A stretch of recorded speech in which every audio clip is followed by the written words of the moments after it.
Comedy in Gravity Falls is truly one of a kind.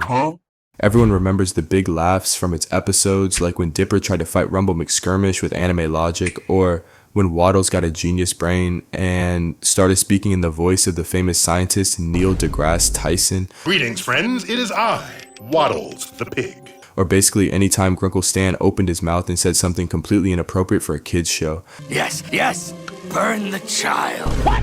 But what about the jokes that didn't get the spotlight? The jokes that were so layered, subtle, or weird that most people either missed them or didn't fully appreciate how clever they actually were. Number 1, ladder. I own 10 guns, in case some maniac tries to sneak in a ladder. Let's start with this one joke that doesn't need any context, as it is pretty good on its own. But I have to say it was a little too clever for a kid's show, which makes it underrated. You want me to go get a ladder? We don't have one. What? You know, studies show that keeping a ladder inside the house is more dangerous than a loaded gun. That's why I own 10 guns, in case some maniac tries to sneak in a ladder. I love this joke. It's a clever dunk on people who love quoting wrong statistics. And perhaps the most important part is that Stan is as American as they come, because owning 10 guns is not something a European mind can fathom. Number 2, Duck-tective.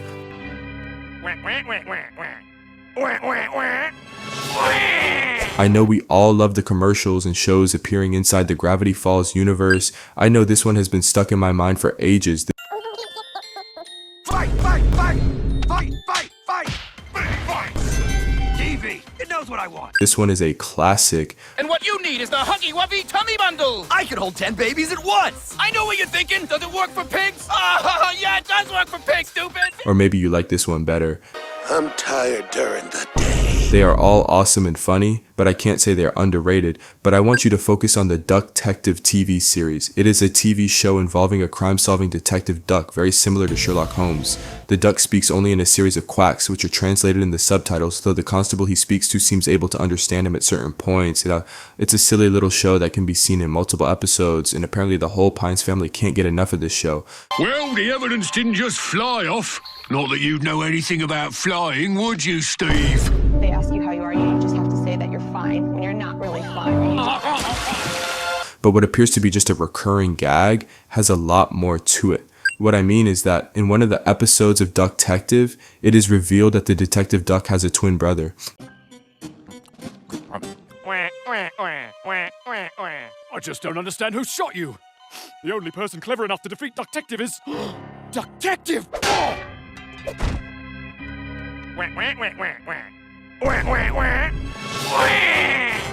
You had a twin brother all along? That's the big twist we were waiting for? What a ripoff! I predicted that like a year ago. What makes this joke underrated, though, is that this obviously is a reference to the reveal of Stan's twin brother that happened earlier. But the most important thing that most people miss is that in this scene, Don't understand who shot you. Duck-tective's twin brother has actually shot Duck-tective.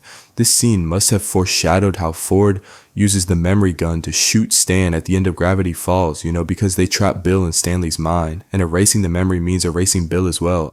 I mean, using a silly little gag to foreshadow the end of the series, that is some crazy stuff by Alex Hirsch. Number 3, I eat kids.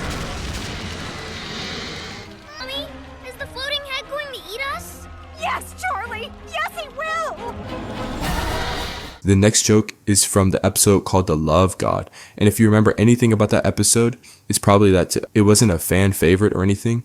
People actually didn't like it very much, including myself, who thought portraying the act of messing with other people's emotions as some sort of a good thing is not really fitting. Because love is something special, and this isn't Rick and Morty. What people call love is just a chemical reaction that compels animals to breed. The episode starts with Dipper and Mabel hanging out with Wendy's group at the cemetery, like normal teenagers do. They're just looking at the clouds and chatting when Mabel discovers a hot air balloon. Wendy explains that this hot air balloon is here because of the annual Woodstick Festival that comes to town every summer. The festival is held to promote performances from Oregon's up-and-coming indie bands. When suddenly, they hear some strange noises coming from one of the freshly dug graves. So obviously, they send Thompson to investigate, since he is the punching bag of the group and all. Turns out it's Robbie mourning his recent breakup with Wendy. Everybody cringes seeing him in such a state. Everybody except Mabel. Being her kind and compassionate self, Mabel takes pity on Robbie after seeing him in such a pathetic state, and she wants to do something for him, but nobody really cares about Robbie since he is pretty devoid of any redeeming qualities. After some thinking, Mabel decides to find Robbie a new date. You know, maybe after finding a new girl, he might be able to get over Wendy. Now, on the other hand, at the Mystery Shack, Stan sees the hot air balloons and the hippies showing up singing at his storefront. So open-toed. Turns out Stan absolutely hates them all and this whole festival. If I have to guess the source of his absolute hate for the hippies, it has to be related to when he got his girl stolen by one. You know, back in the 70s when Stan was just a young bloke, he was dancing in the juke joint with his then girlfriend, Carla McCorkle, who also happens to be Stan's first ever girlfriend. Their relationship was going smoothly until a hippie by the name of Thistledown showed up and stole Carla right in front of Stan. Anyway, here we are, dealing with Stan's hate for hippies. But there's only one thing that can overcome any hate he has, and that is money, of course. Soos uses that and advises Stan that he can turn these new people in town into potential customers for the Mystery Shack. All he has to do is find a way to connect to these people. Think I can make money off of these freeloading, kale-munching freak shows? You just gotta figure out what appeals to them. Thinking of money, Stan is immediately on board with the idea and thinks these hot air balloons are what these young people are into. So young people are into hot air balloons, eh? As you will find out later on, this is the setup of an elite level joke that is to come. But back to Mabel, she reaches straight to Robbie's home to get to work on her scheme to get him a date. And on a side note, there she meets his parents, who are extremely cheerful and upbeat, nice people, even though they have a pretty dark job of being funeral directors. Anyway, looking at Robbie's room, it is even more abundantly clear that he is totally not over Wendy at all. But after a long pep talk, Mabel finally annoys Robbie into accepting her solution. If I say yes, will you leave my room? I guarantee it. Which is that she will set up a date for him. It turns out Mabel has set up Tambry for Robbie, the girl from their friend group who is always using her phone. But things go horribly, they both don't like each other at all, and this saddens Mabel. She wants to be the best matchmaker, but then the real matchmaker shows up at the restaurant. He's called the Love God, and the main guy of this episode. He is like a Cupid in the Gravity Falls universe, who is capable of making people fall in love with his variety of love potions. The funny thing is, since the internet seems to be doing its job of making people fall in love all over the place, the Love God has now taken on a second career as an indie musician.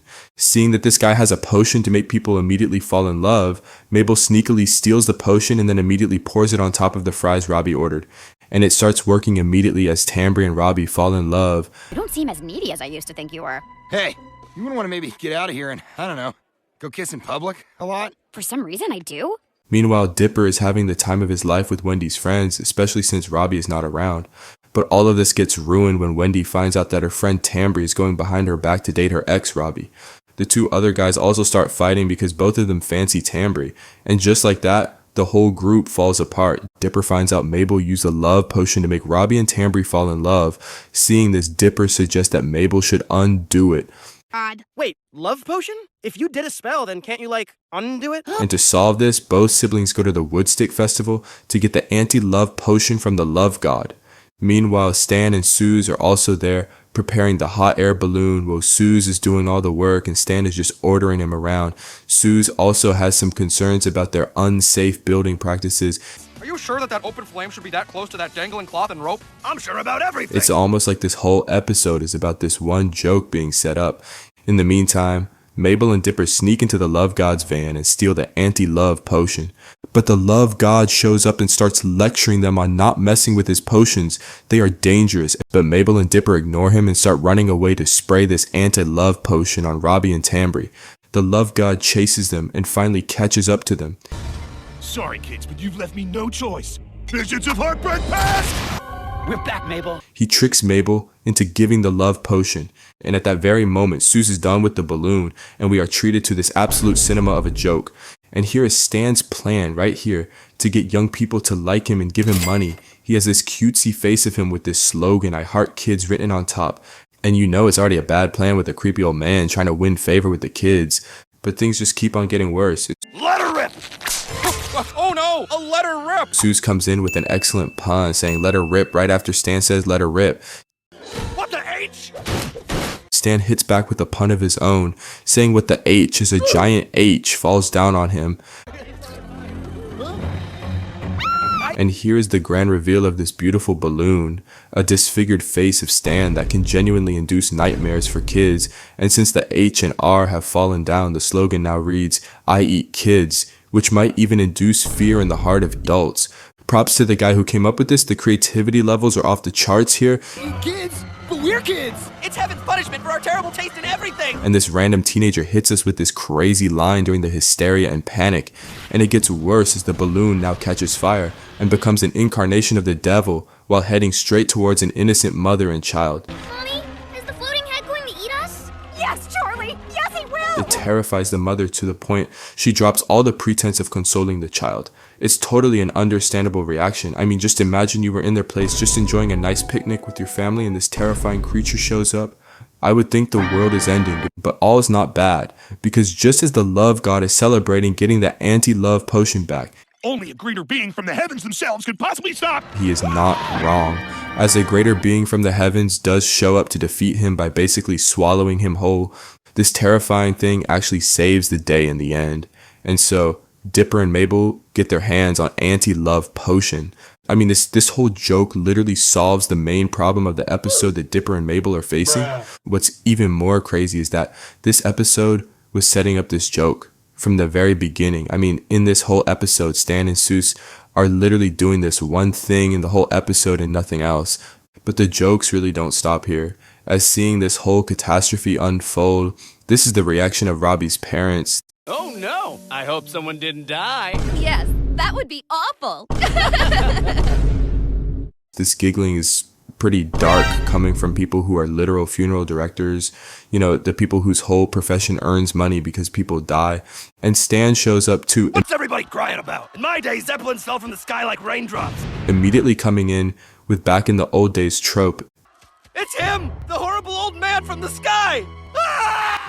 The young are absolutely terrified of him after this whole ordeal, but that doesn't bother him, and he hits us with this golden line. You know what? Being loved by the youth is overrated. Being feared, now that's priceless. And just to tell you the ending, the love god gives up on taking his potion back after this terrifying ordeal, running straight to the doctor. Medic, I need onion rings. Mabel and Dipper find Robbie and Tambry. They are in position to give them both a dose of the anti-love potion. However, seeing the two so happy, they decide to let it go. And in the end, the friend group gets back together on the basis of seeing Thompson getting chased by the security. Yeah, fight the machine, Thompson! Throw snacks at him! Use jerky as a weapon. Thompson! Thompson! Thompson! Number 4, hands. Now, can I have my hands back? I have a certain gesture I'd like to share with you. In one Halloween special episode of Gravity Falls, we have Stan speaking directly with the audience. His purpose is to sell the audience merchandise, and he tells horror stories to promote them. The episode is called Little Gifts Shop of Horrors, and these stories Stan tells are a bit weird, like a story about a witch who takes your hands. One day, Dipper, Mabel, and Stan go to a small festival where Stan sees a stall selling watches. So Stan proceeds to hammer this witch-looking stall owner on the price, but the witch recognizes him and tells him to get his hands off the watch, but Stan, being Stan, steals it anyway. Get your hands off my watch! Yeesh! Freak show! Wow, someone needs to work on their social skills. And their observation skills. Boo!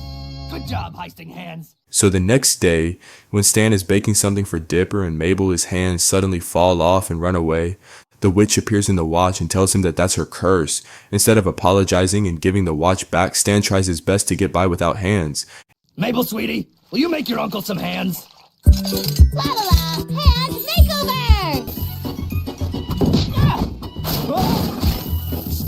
And when he has had enough, he goes to the witch's cave, where they are confronted by an army of hands. They try to fight them off, but the witch gets to them. So Stan finally returns the watch and asks for his hands back to make a gesture that is not suitable for a kid's show. You got me. Stealing is wrong, etc. Take it. Now, can I have my hands back? I have a certain gesture I'd like to share with you. The hand witch finally tells the truth. The only way to break the curse is with a kiss. Stan sighs and kisses her hand. But when she says it's supposed to be a kiss on the lips, he freezes and pulls back. Then the witch admits her secret. She only steals hands to trick people into going on a date with her, but the plan never works. Mabel has an idea. Instead of stealing hands, the witch should make her home nicer to attract dates. So the Pines family, with help from the floating hands, fixes up the witch's cave. In the end, the witch is happy and gives Stan his hands back, and he makes this joke that is completely out of place in a kid's show. Shaky! Scratchy! I've missed you, old rascals! You're all right, sister! We get why he named one Scratchy, but naming the other one Shaky? What exactly is he shaking with that? If you understand it, then you know it's hilarious, but if you don't, I don't want to ruin your innocence. Number 5, Big Henry. Come on, Big Henry. You can do this. The next one is perhaps the darkest gag of Gravity Falls, and probably my favorite one. And with some context, this joke even gets darker. So we'll have to go to the episode The Gulf War. I mean, the episode itself is not up there with the great lore-heavy episodes like A Tale of Two Stans, Not What He Seems, or the insane Weirdmageddon episodes, but it's really among the most fun and lighthearted episodes. One day, Dipper's watching TV in the Mystery Shack when Stan walks in holding a plate of Stan cakes, his signature pancakes that probably contain some of his chest hair. After taking one look, Dipper isn't hungry anymore. Right then, Mabel runs in super excited. She says her article got published in the Gravity Falls Gossiper, but when Stan reads it aloud, it turns out to be something written by Pacifica Northwest about how V-necks are the new look of the season. Looks like someone bought their way to the front page. Is it legal for a child to wear that much makeup? Mabel instantly goes from proud to crushed. She silently downs a bitter shot of orange juice and stares into the distance. To distract her, a commercial comes on for the local mini golf course called the Putt Hut. Sounding words are alive and well at the Gravity Falls Royal Discount Putt Hut. No mutton available at Snack Shop. Dipper suggests they go since Mabel loves mini golf and she's pretty good at it. Everyone agrees, and the crew heads out. At the golf course, things are chaotic but fun. Dipper, Soos, and Stan are pretty awful, but Mabel's crushing it, getting hole-in-ones left and right. What? How'd I get here? Yes! She's one shot away from beating her personal best. All she's got to do is beat this windmill course. As she takes the shot, it almost goes in.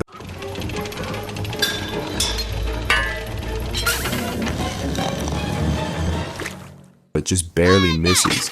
The crowd leaves. Mabel's disappointed, but Stan reminds her she's still the best in town. That's when Pacifica shows up. She rolls her ball in from nowhere and sinks a perfect shot. Being Pacifica, she casually insults everyone, calling Stan old, Soos fat, Dipper lame, and Mabel braces.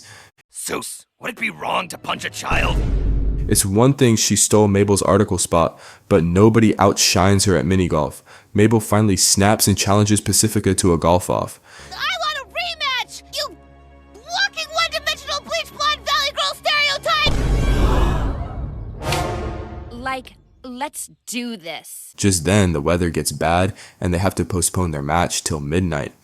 Meanwhile, Mabel is at the restaurant sulking that she might not win. Time to scratch mini golf off my talents list. Just then, Dipper reminds her to just imagine how awesome it would be to win against Pacifica, and as Mabel goes on to imagine, we are treated to this great joke that almost made the list.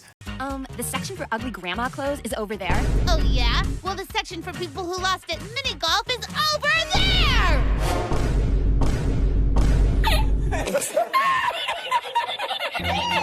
We came as fast as we could. We heard a little girl got seriously burned.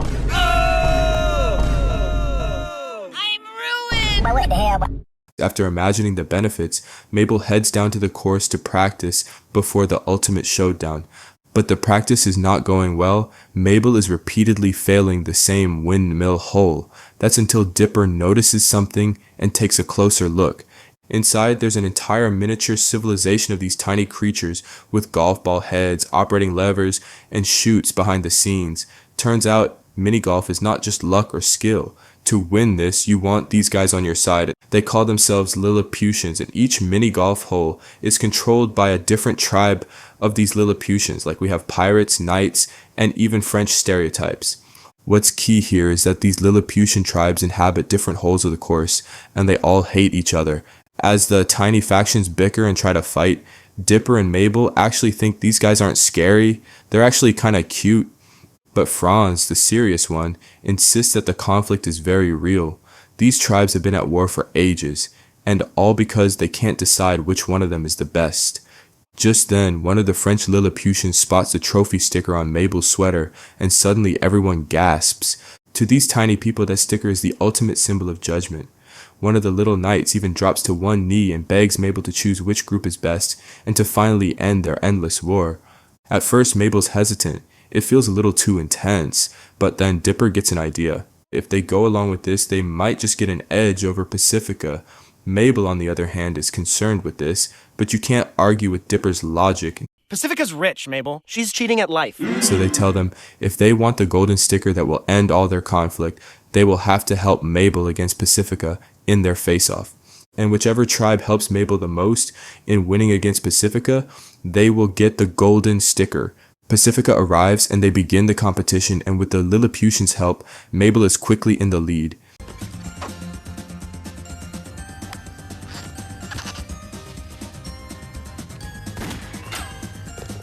What? And then comes Big Henry. One of these holes is held by a tribe of Lilliputians called the Miners, and as we quickly find, these miners aren't playing around. Just as Mabel puts the ball in the thing, one miner yells that there has been a gas leak, and they can't proceed with Mabel's ball. Stop! You can't go in there! There's been a gas leak! Anyone who goes in there will die! Anybody who tries will suffocate. No one is up for the task except Big Henry. Oh, Big Henry! Big Henry! I will take it. Now Big Henry isn't like the others. He's kind, he's noble, he wears overalls, and he sees what needs to be done. One little girl named Polly runs to him crying. She tries to stop Big Henry, but he has a duty to fulfill. He carries the ball alone through this huge stretch of rail. The gas starts to get to him as he sweats, but he perseveres to the end and presses the button to send the ball forward. He lies there gasping for air as he takes out a children's drawing that the little girl Polly made of them together. He sheds his last tear and closes his eyes for good. Now that's pretty dark. Anyway, thanks to his effort, Mabel's golf ball goes in as a hole-in-one. Big Henry sacrificed everything, gave it his all for the glory of his nation. He wanted the miners to win the sticker so bad that he was willing to pay any price. But the thing is, all of their efforts were just for a rivalry between two girls. It's pretty funny as a gag, but if you think about it, they were tricked pretty badly, and this whole thing is very sad. I mean, using the lives of these creatures for a silly little game, that's actually evil.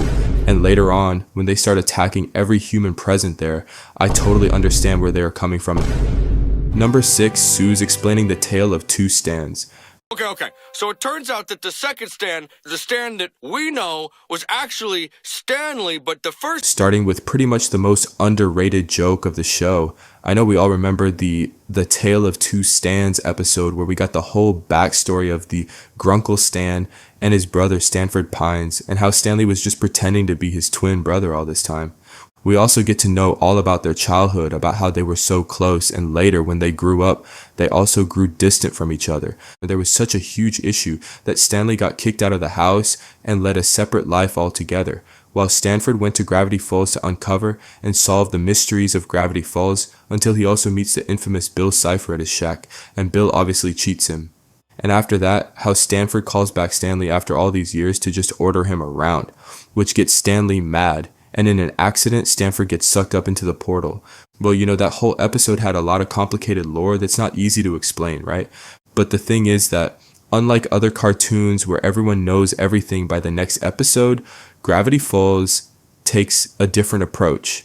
And we see this in the end screen. The Stan that we know was actually Stanley, but the first Stan was Stanford, but we didn't know until that Stanford came out of the portal, which was built by Stanford, but then Stanley pretending to be Stanford, he did the portal because he's Stan, but he's not Stan. Soos, it's 3 in the morning. Okay, I understand. Anyway, Act 2. Stan started going like the... A very realistic scene of Soos calling Wendy at 3 in the morning to explain the whole story of the two Stans over the phone. While Wendy is struggling to keep her head straight from the sleepiness, Soos is trying his best to explain all the twists and revelations that they have found out so that Wendy is also up to date. This scene is one of the reasons why I love Gravity Falls so much. I mean, which other show gives us this realistic sneak peek of the mundane things that happen between characters? And as I said, this is extremely realistic. You know, if I find out my boss is actually using the identity of his twin brother, who was gone until now in some other dimension, I would also call anyone who would listen about it. But this is also practical, as you know that Wendy had to find this whole thing at some point. So what's wrong with being caught up over the phone at 3 in the morning? Number 7, Wax Abraham Lincoln. And now for my personal favorite, Wax Abraham Lincoln. Right over. Oh no! Come on! Who left the blinds open? Wax John Wilkes Booth, I'm looking in your direction. Moving on to the next one. Do you guys remember the wax figure episode called Headhunters? In it, we find out that years before the events of Gravity Falls, Stan stumbled upon a set of wax figures at a cursed yard sale. Stan didn't want to pay the $20 asking price, and he also ignored the owner's ominous warnings, so he stole the collection to start his own wax museum. For a while, the figures became a major attraction at the Mystery Shack. By night, the wax figures lived a great life, laughing, drinking, and even pulling pranks on Stan while he's asleep. But as tourist interest faded, the wax figures were packed into storage and forgotten, left to gather dust for the next 10 years. So 10 years later, when Stan opens the storage, he sees that his favorite wax Abraham Lincoln statue is completely melted. And this is his reaction. And now for my personal favorite, Wax Abraham Lincoln. Right over. Oh no! Come on! Who left the blinds open? Wax John Wilkes Booth, I'm looking in your direction. When I first saw this as a child, I didn't get the joke, but now I get it. As many may also know, on April 14th, 1865, when President Abraham Lincoln went to watch a play at Ford's Theater in Washington, D.C. While there, a well-known actor named John Wilkes Booth used his knowledge of the theater to sneak into Lincoln's box and shot him. Booth hoped this would revive the Confederate cause, but it only shocked the nation. Lincoln died the next morning, and Booth was caught and died a few days later. Anyway, this is the reason why Stan is suspicious of the wax statue of John Wilkes Booth. Who left the blinds open? Wax John Wilkes Booth, I'm looking in your direction. Pretty funny stuff. Number 8, Undo. These girls have so many dimensions, and no explanation menus. My purse! Oh no! Undo! Undo! You can't undo who you are. This next joke comes from the episode Soos and the Real Girl. Well, actually, there are 2 jokes that I really love from this episode, so you can count that one as a bonus. Anyway, this episode has a special place in the hearts of all Gravity Falls fans. The themes shown in that episode are more relevant than ever, since this is the era of artificial intelligence, and we are horrified to see these actual full-grown human beings falling in love with freaking ChatGPT. Absolutely terrifying stuff. Within weeks, the chats got more frequent. You gave it everything, but the clouds had other plans. More romantic, even intimate. But then, Chris got bad news. Oh, Carino, that is gorgeous. After about 100,000 words, ChatGPT ran out of memory and reset. But let's get back to the jokes, and they also need a bit of context to appreciate. Let me give you a quick refresher. One morning, Mabel gets her braces stuck in the screen door while doing silly little Mabel things, so Soos immediately comes in to save the day, and immediately after that leaves. Mabel begins to wonder what Soos does in his spare time, and we get that answer by seeing Soos sitting beside his abuelita and playing video games for almost the entirety of his spare time. Seeing Soos like this, abuelita tells him that his cousin Reggie is getting engaged. Shocked by Reggie's success, Soos gets a wake-up call, and abuelita reminds him that he's a grown man now and should start acting like one before she's gone. But you are a man now. In a way, it's time for you to start meeting girls. I would like to see you settled before I ascend to heaven and live with the angels. And she adds on this little detail that flew right above our heads when we were kids. Before I ascend to heaven and live with the angels. And with Grandpa. No, he is not there. Turns out Soos's grandma has no chill. She has all of us wondering what the hell did Grandpa Soos even do. I love how she even looks down as she says it. I mean, what makes her so sure he ain't making it to heaven? If you have some information on this, please leave it in the comments, cause I have no idea. Abuelita insists that Soos should bring a girl with him to cousin Reggie's party. Soos promises his grandma that he'll definitely find someone by the end of the week, but then instantly starts to panic. So the next day, he starts hitting on Mystery Shack customers to get a girlfriend. Just use your mouth to say words that makes romance happen. Your face is good. I'm a Soos. Geez, I know being a video game addict is not good for your riz, but this is as bad as it gets.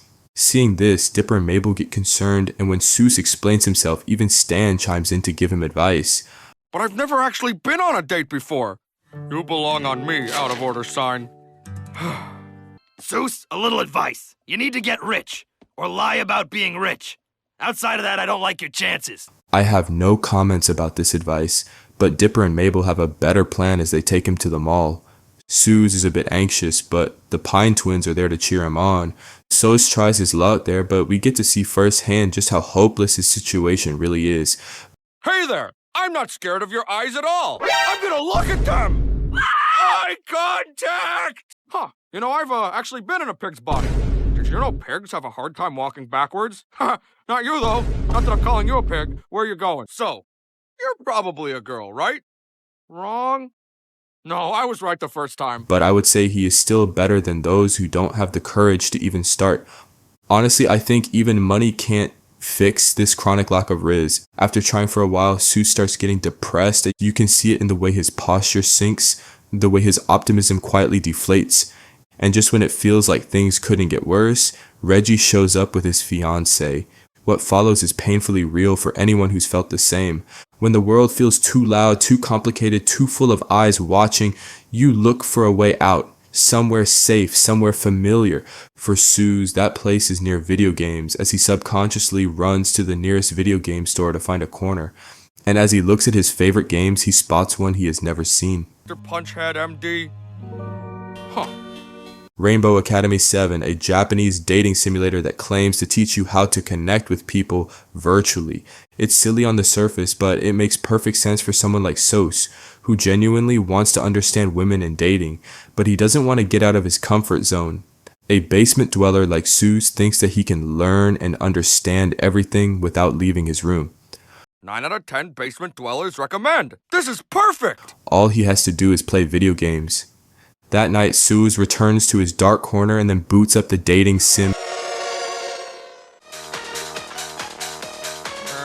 Start. When the cherry petals of Magic Romance Academy are in bloom, anything can happen. That is so true. The game introduces him to Jiffany, a pink-haired girl at the game's Magic Romance Academy. She asks him to carry her books, and the game offers 3 choices. Yes, of course, I'm impatient. Date me now. And hey, look, a squid. Soos impulsively picks the impatient option, thinking he's ruined everything, but the game lets him try again. This moment excites him.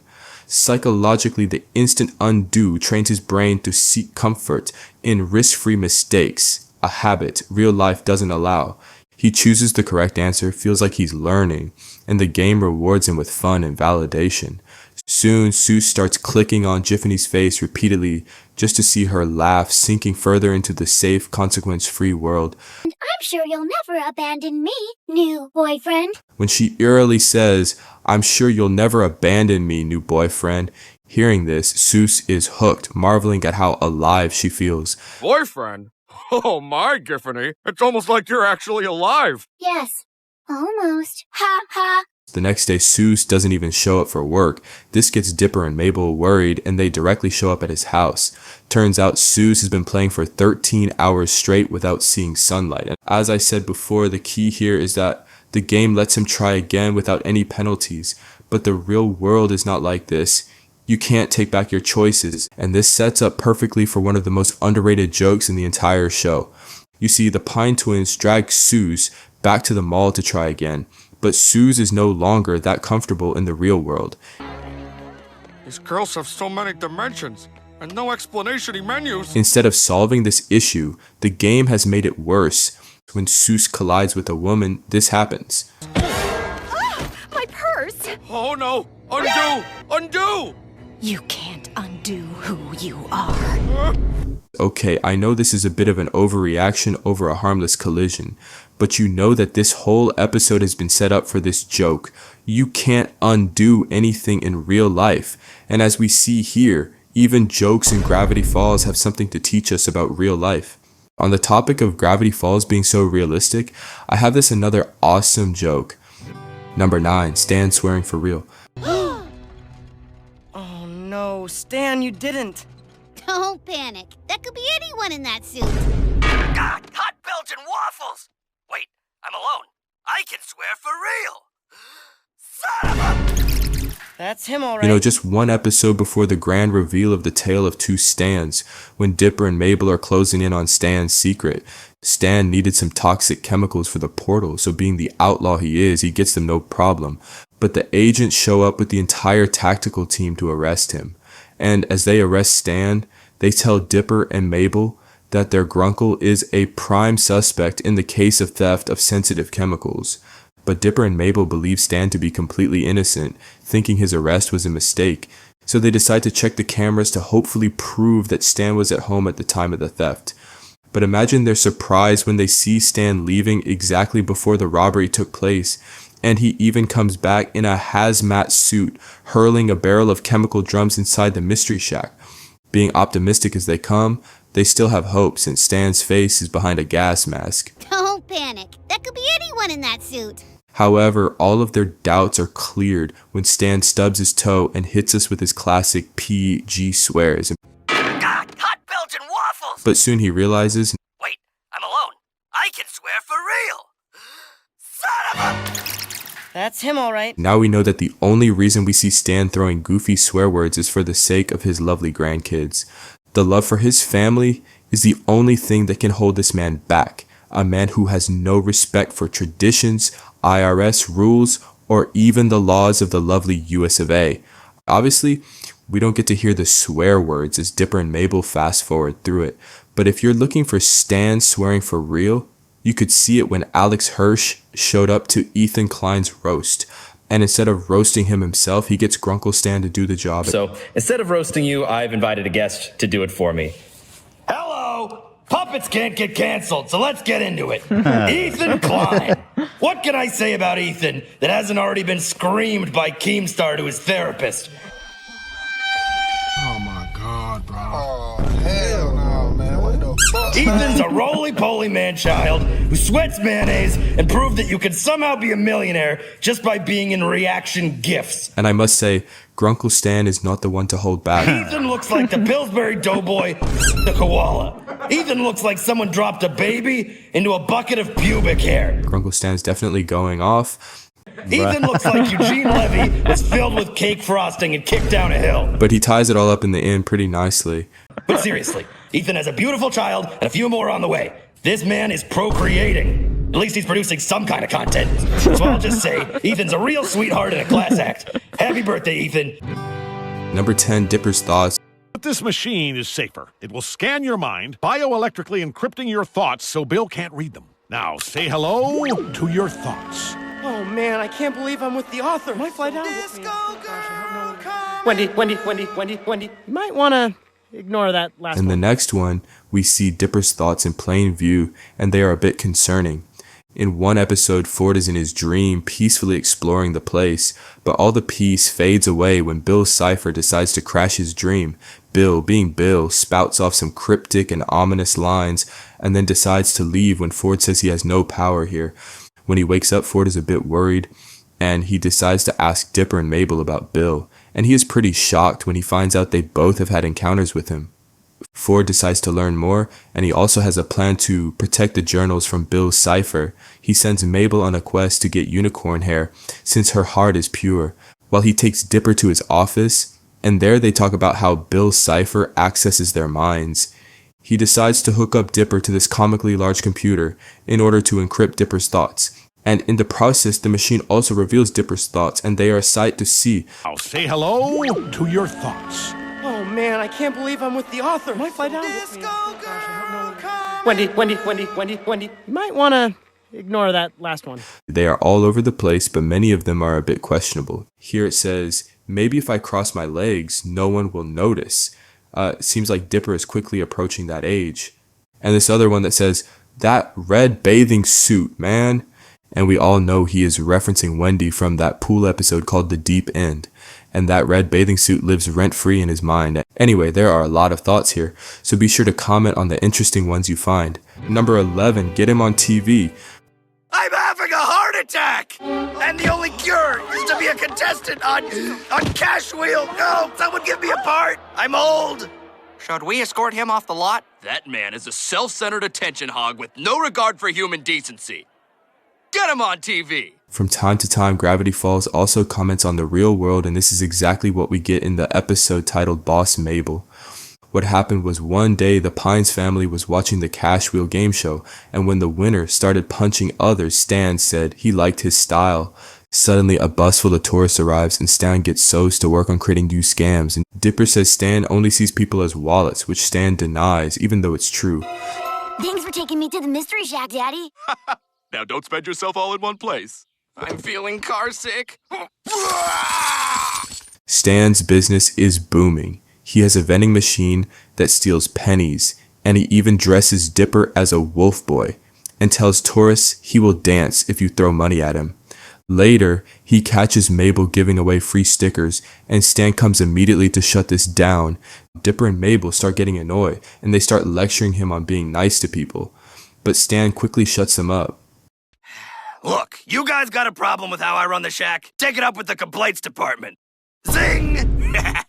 Later, while Stan has everyone working on the signs, the employees start talking and grow closer by grumbling about him, and when Mabel hears about how Stan rejected Soos's idea, she gets furious and goes straight to Stan. She starts arguing with him about how he should run this place more honestly and listen to his employees, but Stan quickly dismisses her and simply says she has no idea how to run a business. They eventually end up making a bet that if Stan earns more money on his 3-day vacation than Mabel does while running the Mystery Shack, Mabel has to wear a loser shirt for the rest of the summers. But if I win, I get to be the boss for the rest of the summer. Plus, you got to sing an apologizing song with lyrics by me, Mabel. Oh, you got yourself a deal, Missy. So, Stan immediately packs his bags and puts his vacation outfit on and goes straight to register himself for the Cash Wheel game show. But they tell him to wait in line like everyone else, and this sets up one of the most truthful jokes in the entire show. This line is taking forever. What happens is, Stan decides on using his old man powers. Time to use my old man powers. Which just means pretending to have a heart attack until the producers get him on the show. I'm having a heart attack! And the only cure is to be a contestant on Cash Wheel. No, someone give me a part. I'm old. But the staff is having none of it. Should we escort him off the lot? Until his boss stops him to deliver this truth bomb. That man is a self-centered attention hog with no regard for human decency. Get him on TV! And he is right. Stan is absolutely perfect for television. He even does pretty well in the game show. Cash shower! Yes! Mr. Pines, no, you don't need to take your clothes off. He is winning cash left and right. You landed on Cash Flood! I'm giving none of this to charity! Until his greed finally gets to him and he decides to go double or nothing. I'm a simple man, so I'm gonna take my winnings, pack my bags, and bet them all on the bonus word! Come on! And he is left with nothing. That's all for today.